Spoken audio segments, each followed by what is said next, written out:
एक बहुत अच्छी बात आपसे कहूं, नारद जी महाराज जब वेदव्यास जी का मोह दूर करने के लिए उनके आश्रम में पधारे थे तो उनका पूजन किया था वेदव्यास जी महाराज ने। और पूजन करने के बाद नारद जी ने पूछा कि आप इतने चिंतित क्यों हैं। तब वेदव्यास जी ने, देखो कोई कुछ कहता है ना तो ऊपर लिखा जाता है भगवान उवाच, श्री शुक उवाच, परीक्षित उवाच, कृष्ण उवाच, मतलब ये कह रहे हैं। तो नारद जी कह रहे हैं तो क्या लिखा, नारद उवाच, नारद जी ने कहा या बोला कि वेदव्यास जी आपका पूजन पाठ सब ठीक ठाक तो चल रहा है, सब आनंद से तो है, आप टेंशन में क्यों लग रहे हैं, चिंतित क्यों लग रहे हैं।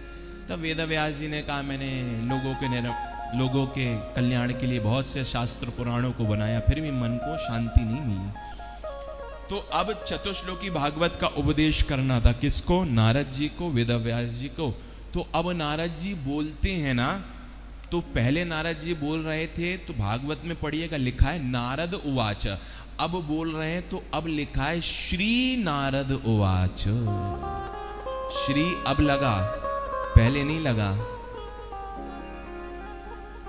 श्री अब लगा, पहले क्यों नहीं लगा, बोले पहले तो नारद जी बोल रहे थे, परंतु अब तो बोलते हुए नारद जी दिख रहे हैं, परंतु इनके अंदर विराजमान होकर के भगवती की शक्ति ही उपदेश दे रही है, क्योंकि वेदव्यास जी के अज्ञान को दूर करना है, उन्हें भागवत का ज्ञान देना है। इसलिए श्री नारद उवाच।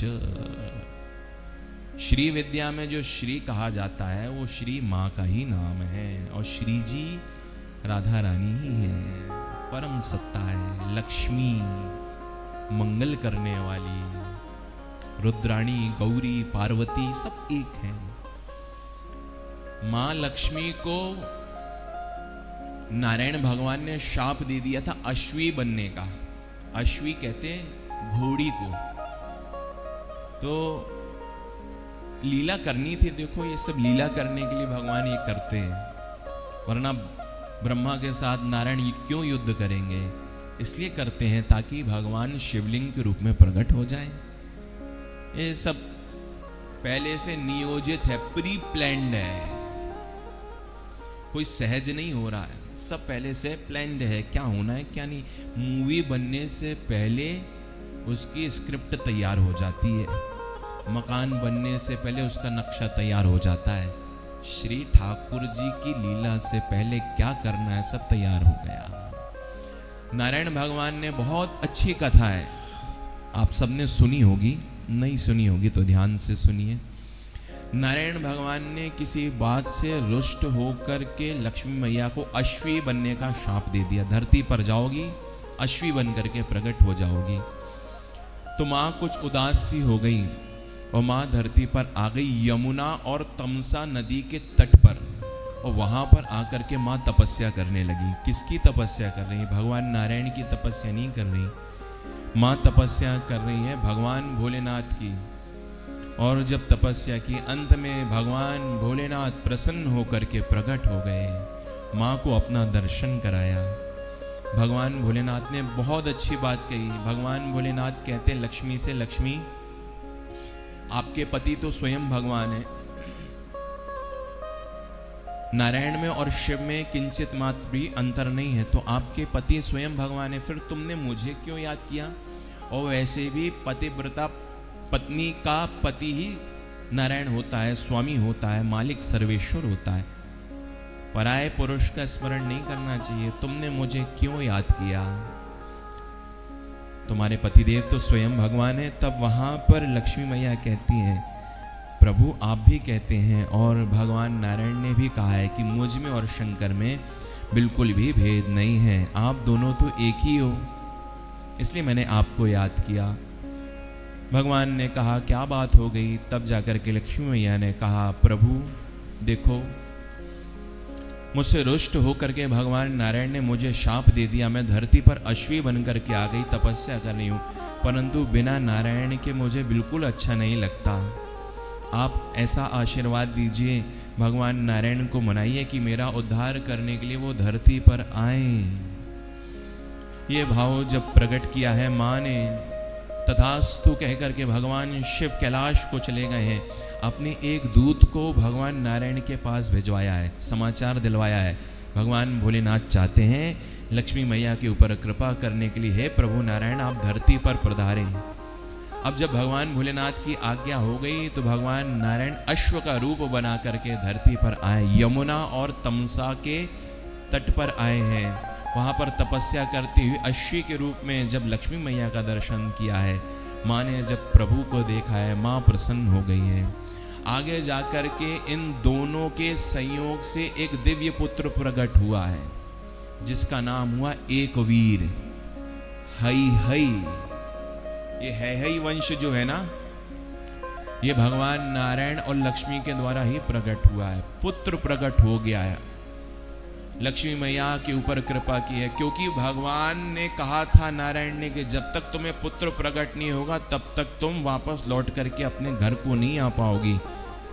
तो पुत्र भगवान ने ही दिया, और जब लक्ष्मी मैया को पुत्र की प्राप्ति हो गई तब वो अपने धाम को चली गई। जन्मेजय महाराज ने पूछ दिया वेदव्यास जी से, माँ तो कभी अपने बच्चे को छोड़ करके जाती नहीं है, फिर लक्ष्मी मैया ने अपने पुत्र को क्यों छोड़ दिया? तब जाकर के वेदव्यास जी ने बताया कि माँ और भगवान नारायण ने पहले से ही उस पुत्र की व्यवस्था कर दी थी। जब भगवान उस बालक को धरती पर छोड़ करके गए थे तब वहीं पर घूमता हुआ एक गंधर्व आया था, जिसका नाम था चंपक। उसकी पत्नी जिसका नाम था मदनालसा। तो जब पत्नी ने देखा उस सुंदर से बालक को तो गोद में उठा लिया।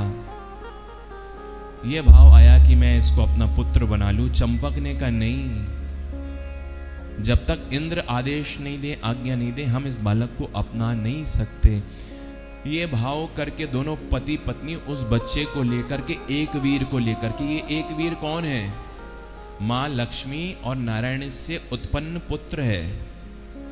एक वीर को लेकर के दोनों गंधर्व इंद्र के पास गए और इंद्र को जाकर के पूरा समाचार सुनाया। इंद्र ने कहा, अरे जानते हो तुम ये कौन है? ये तपस्वी बालक कोई साधारण नहीं, साक्षात नारायण का पुत्र एक वीर है ही है।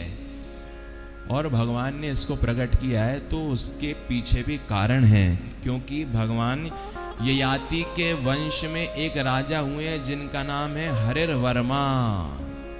उनको संतान नहीं है, उनको पुत्र के रूप में इसका दान करना चाहते हैं। इसलिए गंधर्वों जाओ, जहां से इस बालक को उठा करके लाए हो वहीं पर छोड़ाओ। गंधर्वों ने इंद्र की बात मानी और बालक को वहीं पर छोड़ाए। इधर ययाति वंश में प्रकट हुए राजा हरिर वर्मा भगवान की तपस्या करते हैं, और भगवान की तपस्या की तो भगवान नारायण प्रसन्न होकर के प्रकट हो गए। विमान पे उड़ते हुए भगवान आए, भगवान ने अपना दर्शन कराया, और जब देखा भगवान को तो भगवान को प्रणाम किया। जहर्ष राजा हरि दर्शनीन विमान वर्मारूढ़ो जगाम नृपतिम प्रति। भगवान को देख करके उनको प्रणाम किया है और बाद में बड़ी सुंदर स्तुति गाई है। स्तुति गाने के बाद, वैसे तो भगवान सब कुछ जानते हैं, फिर भी स्तुति गाते हुए हरिर वर्मा ने कहा, हे प्रभु आप अनंत कोटि ब्रह्मांड नायक हैं, कृपा निधान है, आपका दर्शन तो अत्यंत दुर्लभ है। मुझ में इतनी शक्ति नहीं थी जो मैं आपका दर्शन कर सकता, वो तो आपने कृपा करके मुझे अपना दर्शन करा दिया। योग्यो न ते दर्शने देव देवा अहम न योग्य। मुझ में इतनी योग्यता कहाँ थी जो मैं आपका दर्शन कर सकूं। भगवान ने कहा, वरम ब्रूयात, वर मांगो।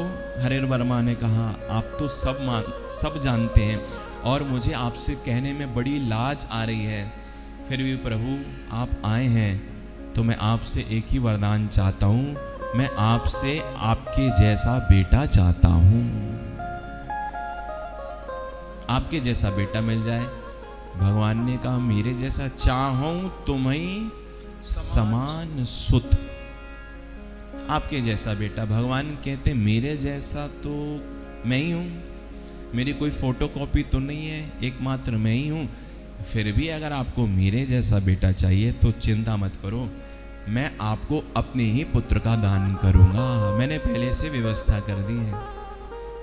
आशीर्वाद दिया और कहा कि देखो यहाँ से कुछ दूर पर यमुना और तमसा नदी का तट है, वहाँ पर जाओ और वहाँ पर तुम्हें एक बालक की प्राप्ति हो जाएगी। वो बालक स्वयं मेरे द्वारा और लक्ष्मी मैया के द्वारा प्रकट हुआ है। इतना कहकर के भगवान अंतर्हित हो गए।